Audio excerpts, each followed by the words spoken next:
So guys, इस video में आपका स्वागत है। गाइस, इस वीडियो में मैं आपको बताऊंगा जो प्रीतनी की प्रेम में पागल। सो फ्रेंड, वीडियो को मैं शुरू करता हूँ।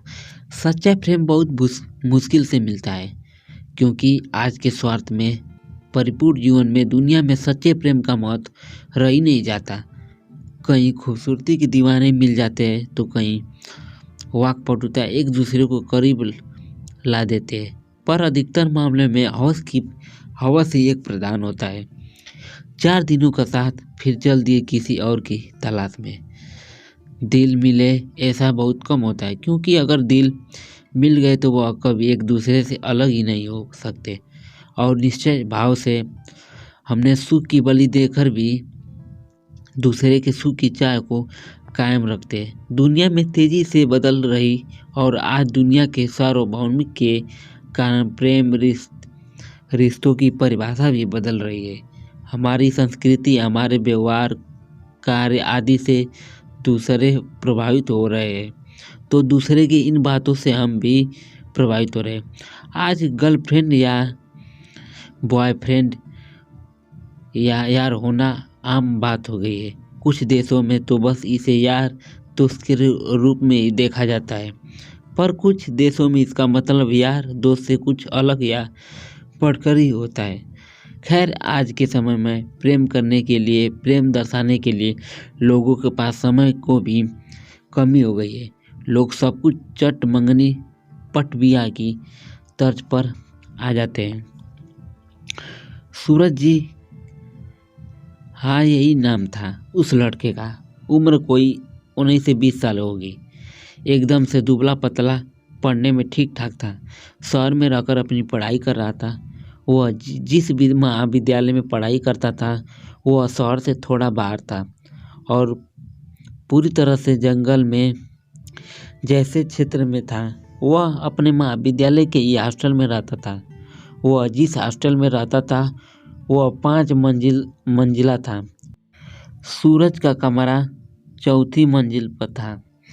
कभी अगर वह भूलवश अपने कमरे की खिड़कियां या दरवाजे को खुला छोड़कर देता तो बंदर, गिलहरी आदि उनके कमरे में आ जाते थे। सूरज प्रतिदिन शाम को लगभग 5 बजे अपने कमरे से बाहर निकलकर बालकनी में बैठकर हारमोनियम बजाता था और गुनगुनाता था। उसे प्रकृति की गोद में होने का एहसास होता था, जिससे उसके चेहरे पर बराबर प्रसन्नता छाई रहती थी और पढ़ने में खूब मन लगता था। एक दिन जब वह बालकनी में बैठकर हारमोनियम बजा रहा था और सुमधुर आवाज में गुनगुना रहा था, तभी अचानक उसे पता नहीं क्या ऐसा लगा कि कुछ दूरी पर एक जंगली पेड़ की ओर से कोई उसे देख रहा था। वह थोड़ा डर गया, पर थोड़ा संभल कर और हारमोनियम बजाना बंद करके गुनगुनाते हुए खड़ा होकर दूर उस पेड़ के पास देखने लगा। पर अब उसे वहाँ कोई दिखाई नहीं दे रहा था। उसने इसे अपने मन का वहम मान लिया तथा साथ में यह भी हो सकता है कि कोई छात्र आदि हो जो उधर घूमने गया हो, पर ऐसा संभव नहीं था, क्योंकि वह पेड़ थोड़ा दूर था और उधर कभी भी कोई छात्र अकेले नहीं जाता था। हाँ, कभी कभी कुछ उत्साही छात्र जाते थे, पर वह भी टोली में। खैर, वह फिर से आकर बैठकर हारमोनियम बजाने लगा, पर अब उसका मन हारमोनियम बजाने और गुनगुनाने में न लगाकर बार बार उसी पेड़ की ओर चला जाता। दूसरे दिन जब वह बालकनी में हारमोनियम लेकर बैठने ही जा रहा था, तभी अचानक उसका ध्यान उसी जंगल की पेड़ की तरफ चला गया, पर वहाँ उसे कोई नहीं दिखा। फिर वह बालकनी में बैठकर हारमोनियम बजाने लगा, पर पता नहीं क्यों हारमोनियम बजाते बजाते आज भी अचानक उसका ध्यान उधर जाने लगा। उसने अपने मन में आंखें पर काबू करने की कोशिश करके जो ही एक लंबी तान छेड़ना चाहते हुई फिर से उसका ध्यान उस पेड़ की ओर चला गया। हाँ, वहाँ अब कोई तो दिखाई नहीं दिया। थोड़ा सा पेड़ ही आड़ में होकर इसकी तरफ शायद देख रहा था। सूरज अपनी जगह पर खड़ा हो गया और खैर से उसे पेड़ की ओर खड़े व्यक्ति पर अपनी नज़र टिकाने की कोशिश करने लगा। जी हाँ, वहाँ कोई तो था, और भी अकेले। और इतना ही नहीं, यह भी सही बात थी, वह सूरज को ही देख रहा था, पर कभी भी यह क्लियर नहीं हो पा रहा था कि वह कौन है।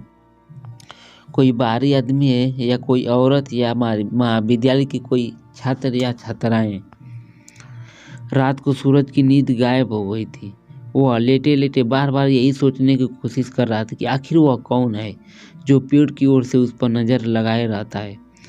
कहीं कहीं कोई गलत इरादे से तो उसे नहीं देख रहा था।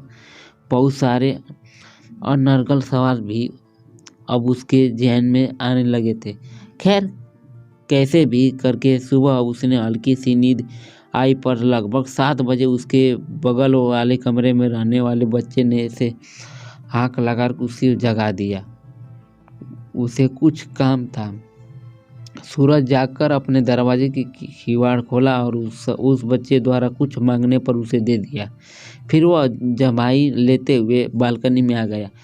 अरे, यह क्या, इतनी सुबह फिर इस पेड़ के पीछे से कोई दिखाई दिया। पर आज वह व्यक्ति ऐसा लग रहा था कि हाथ के इशारे से उसे बुला रहा हो। दूरी थोड़ी अधिक थी और छोटे छोटे झुरमुट और पेड़ आदि भी थे, इसीलिए कौन है यह स्पष्ट नहीं हो पा रहा था।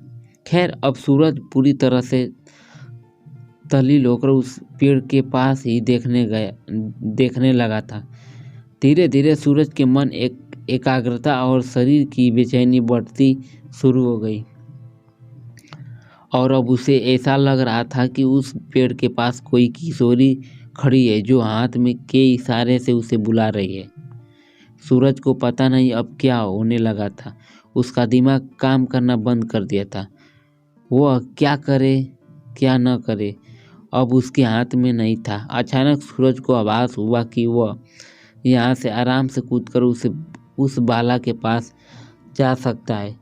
पता नहीं उसकी मानसिकता कैसे इतनी बदल गई कि वह हाव देखा न था और अचानक उसे चौथे मंजिल की बालकनी से छलांग लगा दी।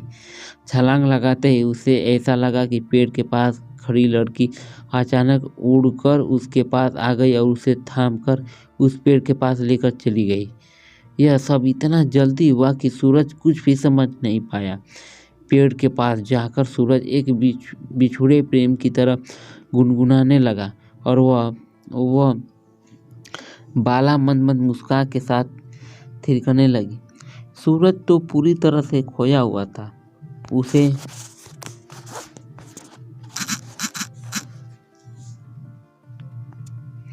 उसे कुछ भी पता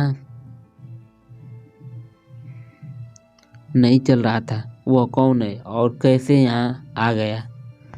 खैर, सूरज को कूदते ही उसके बगल वाले कमरे के लड़के ने देख लिया था, जो नहाने के बाद तौलिया सूखने के लिए डालने के लिए अपने कमरे में बाहर आया था। पर वह बेहोशी हालत में था, क्योंकि उसने कूदने के बाद सूरज को उड़ते हुए उस पेड़ के पास जाता देख लिया था। उसे अपनी आंखों पर विश्वास ही नहीं हो रहा था, क्योंकि उसने जो देखा था वह बस काल्पनिक में ही संभव था। खैर, उसने हिम्मत करके आसपास के कमरे के छात्रों को यह बात बताई, और फिर उन छात्रों ने एक चपरासी को लेकर उस पेड़ के पास जाने का निश्चय किया। उस पेड़ के पास पहुंचकर छात्रा ने देखा कि सूरज तो प्रसन्न मन से गाए जा रहा था, पर उसके हाव भाव से ऐसा लग रहा था कि वह गाना अकेले नहीं किसी और के साथ गा रहा है। छात्रों को वहाँ देखकर भी सूरज पर कोई असर नहीं हुआ। वह इन लोगों से बेखबर गाए जा रहा था। अंत में उसके कमरे के बगल वाले कमरे के लड़के ने उसे पकड़कर रोकना चाहा, पर फिर भी सूरज अनजान था। वहाँ यह छात्र आदि भी थे। अचानक सूरज का गाना बंद हो गया और वह तेज आवाज से चिल्लाया, कहाँ गई तुम? देखो, आंख मिचौली न खेलो, मेरे सामने आओ। इसके बाद एक दो और छात्रों ने सूरज को पकड़कर वहां बैठने की कोशिश करने लगे, पर सूरज तो बस चिल्लाए जा रहा था। कहाँ गई तुम? अचानक चपरासी ने वहीं किसी पौधे के एक दो पत्ते को तोड़कर मसला और उसे सूरज को सूंघा दिया। सूरज तो बहुत ही जोर जोर की छींक आई और वह अब होश में आने लगा था। वह कौन है, अब उसे इसका भान हो चुका था। उसे वहाँ अपने को पाकर बहुत हैरानी हुई। फिर उन छात्रों से पूछने लगा कि हम लोग यहाँ कब आ गए? मैं तो अपनी बालकनी में था, फिर यहाँ कैसे? फिर उसे थोड़ा सा याद आया कि वह बालकनी से कूदा था और कोई बाला उसे यहाँ आई थी, पर उसने कुछ बोला नहीं। खैर, छात्रों ने उसके चलने के लिए कहा और साथ ही यह भी कहा कि बस ऐसे ही आ गए थे, तुमने ही तो चलने के लिए कहा था। फिर छात्रों ने उसे बातों में उलझा लिया और उसके प्रश्नों का जवाब ठीक से न देकर घुमा दिया। खैर, अब दोनों एक दूसरे से कुछ छिपा रहे थे। सूरज उन छात्रों के साथ हॉस्टल में आया। सभी लगभग घंटे तक बैठे रहे, कोई पढ़ने नहीं गया। चपरासी भी सूरज के कमरे में बैठा था। वह कुछ कहना चाह रहा था पर कह नहीं पा रहा था।